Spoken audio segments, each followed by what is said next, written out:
I have entitled my sermon. My sermon title tonight is The Radical Discipleship. And I'm going to begin with giving you an illustration. I read about a Christian missionary who went to a country where communism was flourishing. God richly blessed his work and many were converted under his ministry. He not only shared Christ but also did extraordinary social works which touched many people's heart. However, the communists greatly feared him because many people were becoming Christians rather than communists. They plotted to kill him. However, because of his wonderful social works, they spared his life, but they poured their anger on his son. They took and buried his son alive. This is a true story. Later, the United Nations troops arrested the leader of the communist group because he was absolutely evil and shed much innocent blood in the past. The UN troops prepared to hang him on the spot. But there appeared the missionary pleading for the life of his enemy who just killed his son. Everyone was greatly startled because of his love towards his cruelest enemy. They set him free and eventually he was converted and became a pastor in a local church. We have to read Jesus' word in the light of the act of the missionary. Jesus said, "Love your enemies and pray for those who persecute you, so that you may be sons of your Father who is in heaven." I've got 3 points here. We shall read this in 3 points. The first is the cost of the radical discipleship. And the second is the cross is the heart of the radical discipleship. And the third is the consequence of the radical discipleship. So the cost, the cross, and the consequence of the radical discipleship. We are doing a series sermon on the Sermon on the Mount, and these words are called the heart of the Sermon on the Mount. The Sermon on the Mount is about Jesus undercutting the theology of Jewish rabbis on the one hand, and on the other hand, Jesus is interpreting the Mosaic law in its fullness, or if you like, Jesus is perfecting the Torah, the Mosaic law. Like earlier, Jesus continued to expose the Jewish rabbis' gross perversion of the law, and they were twisting the teaching of the Torah. They taught people that their neighbor was only their fellow people, their own kith and kin who belonged to their race and their religion. They were guilty of two things according to Jesus. The first one is they omitted yourself and just taught love your neighbor, while Mosaic law taught love your neighbor as yourself. So they omitted yourself from that. And we see in Leviticus chapter 19 verse 18 like this: "Do not seek revenge or bear a grudge against anyone among your people, but love your neighbor as yourself. But love your neighbor as yourself. I am the Lord." Secondly, they added the clause, "Hate your enemies." But Mosaic law never taught about hating enemies. Rather, it taught about assisting and loving the enemies. The rabbi omitted the good bit and added the worst bit, and both are against the holy law of God. Loving enemies is explicit in Old Testament. For instance, in Proverbs 25 verse 11, which Paul quotes in Romans 12:20 says, "If your enemy is hungry, give him bread to eat, and if he is thirsty, give him water to drink." Likewise, in Exodus 23 verse 4 and 5 talks about assisting the enemy. If you meet your enemy's ox or his donkey going astray, you shall bring it back to him. If you see the donkey of one who hates you lying down under his burden, you shall refrain from leaving him with it. You shall rescue it with him. So the Jewish rabbis were responsible for killing the spirit and original intention of the Torah. This is why Jesus said, "You have heard that it was said." That is to say, you have heard the rabbi said, not the Old Testament. This suggests that Jesus was not questioning or rejecting Mosaic law, but a wrong interpretation of Jewish rabbi that was prevalent in those days. They were perverting the mind of the people. They were teaching not what the law said, but they added and they removed bit from the law. And some rabbis build their theology on their teaching and argue the Samaritans and Gentiles were not their neighbors of the Jews but enemies, so hating them was okay. And you know, the parable of the Good Samaritan was an attack on that. And Jesus said, Samaritans are your neighbors. And this is what attack and undermining the theology of Jewish rabbi. And this is why the Jewish rabbi they build the theology one upon another and regard the Gentiles as dogs and also believe to be fuel of hell. So they believe Gentile as dogs and also believe to be fuel of hell. In stark contrast to Jewish teaching, Jesus taught to not only love the enemies, but pray for those who persecute. Jesus showed the heart of the Torah, its true intention. However, this word of Jesus would greatly offend the Jewish rabbis as Jesus exposed their perversion of the law. Jesus said, love your enemies. And please bear in mind that Jesus is not saying love the devil, our greatest enemy. Devil is always to be hated. Jesus is talking about the evil people, not the Satan. So don't get wrong here. A word Jesus used for love in this verb is very interesting. The verb agape, the love. And you know that there are 4 Greek words for love. Eros, which is sexual love. Storge, family love. Philia, strong affection or brotherly love. And agape, divine love. So Jesus used agape when he questioned to Peter after his resurrection 2 times. You know that verse. Jesus said, Simon, son of Jonah, do you love me? And that's agape. And Jesus used in John 3:16, for God so loved the world that he gave his one and only Son, that whosoever believes in him shall not perish but have everlasting life. So the significance of the noun agape in this verse is this. Jesus is commanding to love your enemy as God loves you and you love God. Not only we love our enemies as ourselves, but we must love them as God loves you and you love God.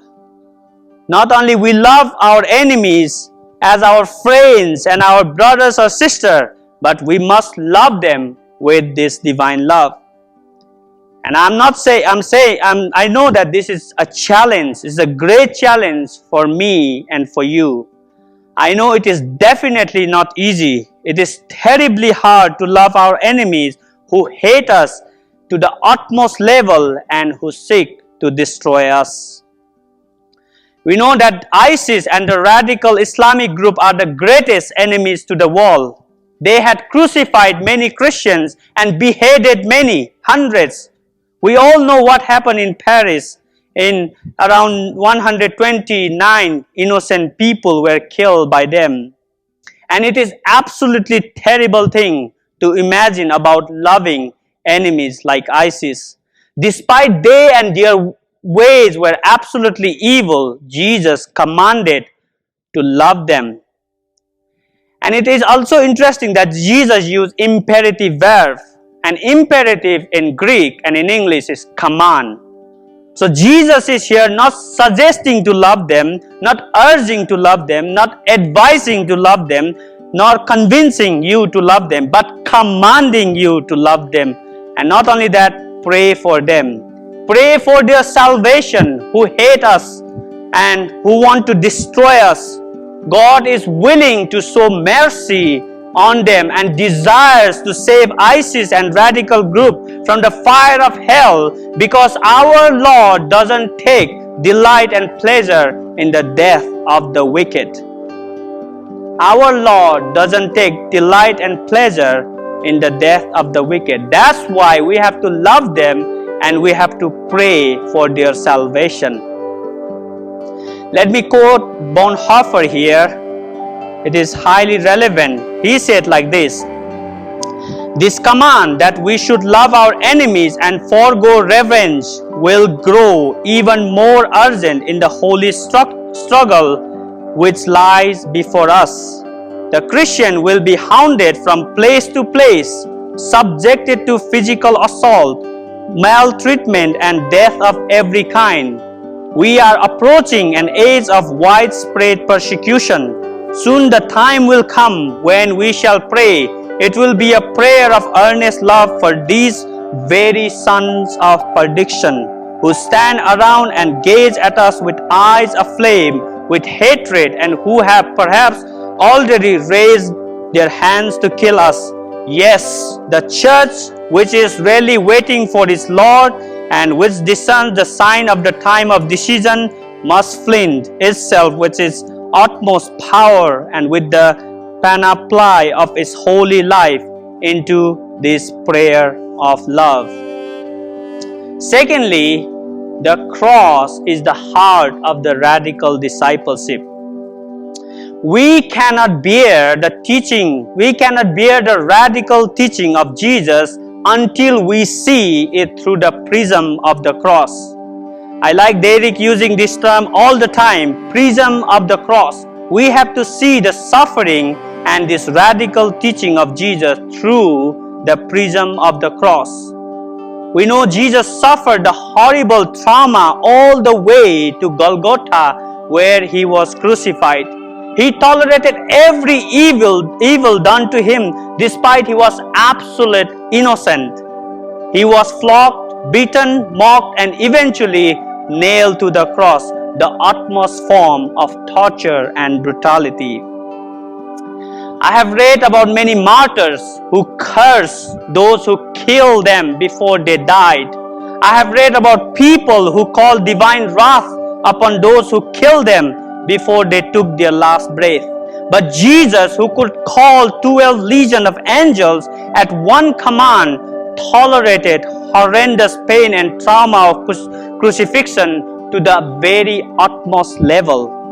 Instead of cursing those who put him on the cross, he forgave them and prayed for them, saying, "Father, forgive them, for they don't know what they are doing." If you know the Greek, Jesus used imperfect verb in that instant. Imperfect meaning praying continuously over and over again. "Father, forgive them, for they don't know what they are doing." Jesus is here commanding his follower to reflect the very nature of the Father in heaven. How are they to do this? It is by imitating the Father in heaven. The Father gave his one and only Son, Jesus Christ, and on the cross the greatest love of the Father is revealed to the world. And the world in John's Gospel is always in absolute enmity with God. So notice the same pattern Jesus is stressing here with regard to love. Just as the Father loved this hostile world in giving his Son, in the same way we must love our enemies. For God so loved the world that he gave his one and only Son, Whoever believes in him shall not perish but have everlasting life. And remember the powerful words of Paul in Romans chapter 5 verse 8. He says like this, but God demonstrates his own love, and again the word is agape here, for us in this way. When we were still sinners, Christ died for us. When we were still sinners, Christ died for us. Most of you know my story. I was raised as a gangster and was imprisoned twice. I was an instrument of evil and sin. I was so angry when a Christian tried to evangelize me because I hated Jesus and I hated Christians. I'm telling this because I was converted by this very verse of Jesus who said, love your enemy. At first I hated Jesus' word because as a gangster, I would never imagine loving my enemies. I have beaten up people who just watch me. I would never imagine to love my enemies. Despite I hated Jesus and his words, he loved me. Despite I was disgraced to my family, to my society, he pardoned all my sins because God did not send his son to condemn the world, but in order that the world might be saved through him. God did not send his son to condemn me, but he sent his son so that the world might be saved through him. Did God love me when I was friendly to him? Did God love me when I was nice and good to him? No. He loved me when I hated him and his church and his words. He loved me when I was a terrible enemy, a rebel, a sinner. And Bible says that all people are hellish sinner who deserves God's condemnation. There would have been no injustice if he had sent us all to hell. We are like ISIS in his sight that deserve hell. But he loved us because he is love, and love is his very nature. God loved his enemy not just in words, but in action. For he did not spare his one and only son, but gave him up for his all. Jesus, the righteous, was condemned in our place, the unrighteous. Notice, agape love is always unconditional. God did not put any condition. He just gave his son. We did not meet God's standard. God saw no goodness in us, but he gave his son. No condition. And we are to love our enemies unconditionally. And that's the meaning, that's the full significance of the verb, the noun agape, unconditional love, like God loved us. We should not say to our enemies, if my enemy does this, then I will love him. We should not say that if my enemy says sorry, then I will love him. Our love to our enemies must be absolutely unconditional, without any condition. Remember, this is what Jesus taught in Lord's Prayer. Forgive our sins as we also forgive everyone who sins against us. There is no condition. Forgive how you receive forgiveness from God. One scholar famously once said like this, to return evil for good is devilish. To return good for good is human, and to return good for evil is divine. Let me read this to you again. To return evil for good is devilish. To return good for good is human, and to return good for evil is divine. Let us love our enemies with this divine love, which is in you and in me. Another reason Jesus gave to imitate the Father with regard to loving the enemies is because God is generous, He is merciful and kind to all. Notice Jesus said, so that you may be sons of your Father who is in heaven, for He makes His sun rise on the evil and on the good, and sends rain on the just and the unjust. So Jesus commanded us to imitate God the Father, who hates evil but still brings many blessings in people's life, even to his enemies, by means of common grace. This is here teaching the doctrine of common grace. And common grace is for everyone without distinction, regardless of religion, tribes, and nation. Because we know there are many moral and good people outside Christ. And because God is the fountain and the source of goodness and blessing, and He gave to all by the means of common grace. And this is why God is the Father to all people and creation in a general way. But God is our Father to Christian. But He is the Father to Christian in a special way. Common grace and special grace. What Jesus is teaching here is this: we must hate evil like God does, but at the same time, we must love our neighbors and enemies alike. Just as God does not show distinction between good and evil people with regard to the common grace, we must not show distinction between friends and foes, despite they hate us to the utmost level. We are called to be radical disciples. It is ordinary to love someone who loves you and nice to you, and greet to your brothers and sisters, as Jesus said. Even the tax collector and Gentile do these works. Tax collectors were regarded as a great sinner. And tax collector, because they work for Roman government, and they took tax with their own people, which they thought was sinful act. And you remember in the gospel, tax collectors and sinners were spelled in one breath. And the Jews regard, as I said, that Gentiles as unclean people. So what Jesus is saying is, these are ordinary pattern of the world and the tradition of the rabbis. By nature, people do these things, but Christians are called to live extraordinary life, radical life. Our conduct of life must be way more than the world's pattern. And this is what Jesus meant when He said, unless your righteousness exceeds that of the scribes and Pharisees, you will never enter the kingdom of heaven.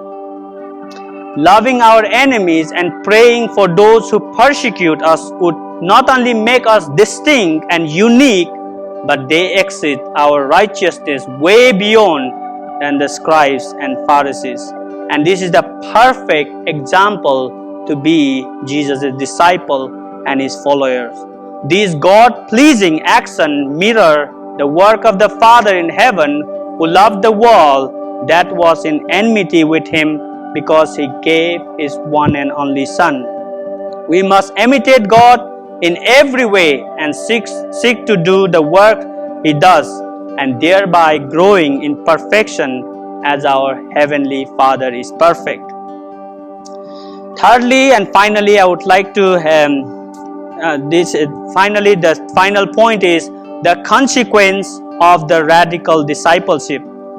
So we have looked the cost of the radical discipleship, and we have looked the cross as the heart of the radical discipleship, and now the consequence of the radical discipleship.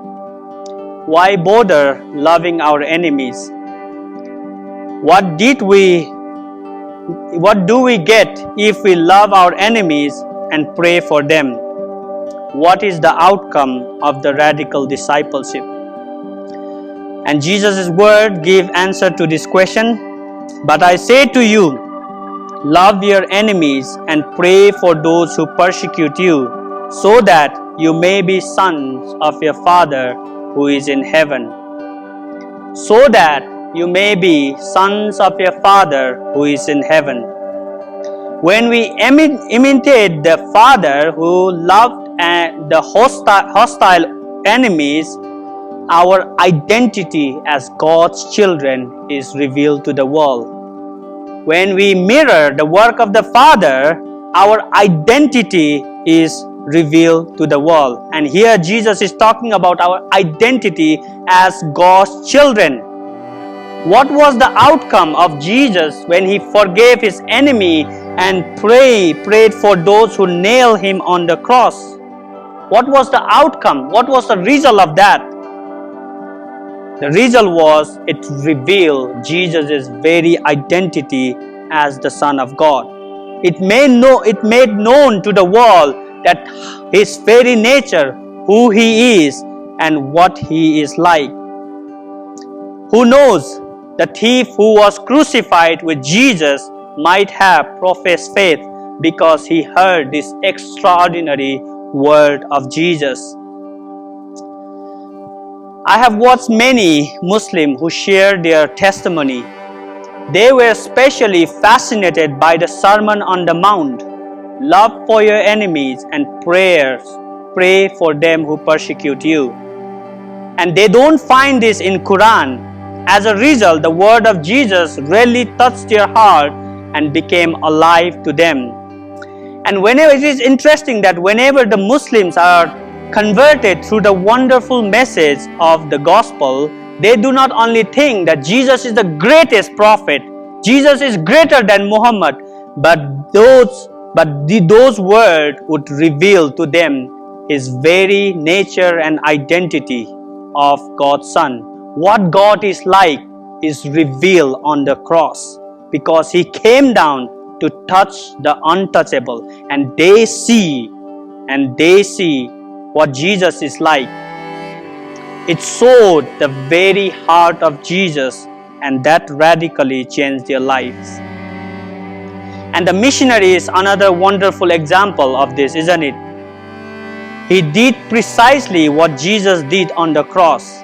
The missionary pleaded for the life of the guilty communist who buried his son alive, which showed that the very identity of the missionary, a Christian, to the world. It spread the message to the world that the power of love can transform foes into a friend. And most importantly, the communist leader was converted because he saw Christ in the life of the missionary. And this is probably, I think, what happened in Paul's life. Remember, Paul was there when Stephen was stoned to death in Acts chapter 7 verse 60. I'm sure Stephen's prayer touched Paul's heart when he prayed loudly before he died, saying, "Lord, do not hold this sin against them." Stephen was crying to the Lord that Paul and others might not be guilty of this sin. Let us follow in the footsteps of Jesus and his disciples. Let us deny ourselves and take up Jesus' cross and follow him. Let us strive to imitate God in our action, and let us love our enemies unconditionally. I know it is hard, it is terrible, but remember, it is not you, but it is God's love that dwells in you, enable you and me to be Jesus' disciple. Let us reveal our identity and nature to the world who is watching us all the time. Let people see our conduct and our good works so that they may praise the Father who is in heaven. It is from the loving conduct that the gospel of Christ is communicated to the unsaved world. One Christian rightly said, God has given us 5 gospels. There is the gospel of Matthew, Mark, Luke, and John, and there is a gospel according to you.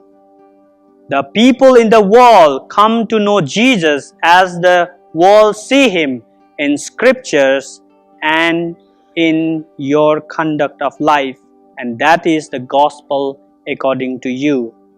If they do not see Christ's love in you, they might never see it. Let us love our enemies unconditionally and pray for their salvation. May God bless these words to you. Let us pray.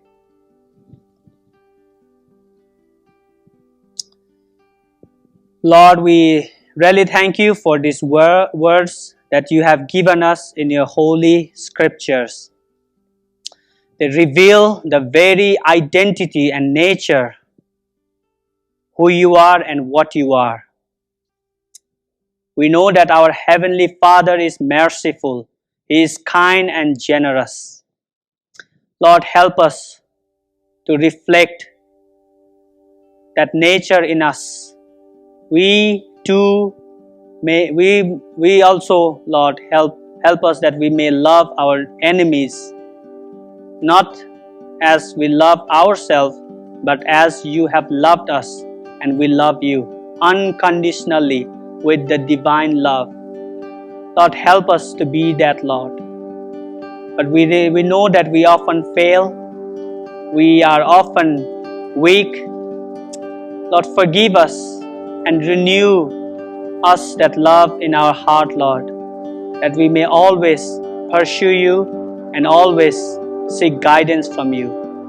Lord, bless this time to us, and Lord, use all this word and print in our heart, that we may always remember what you said on the Sermon on the Mount.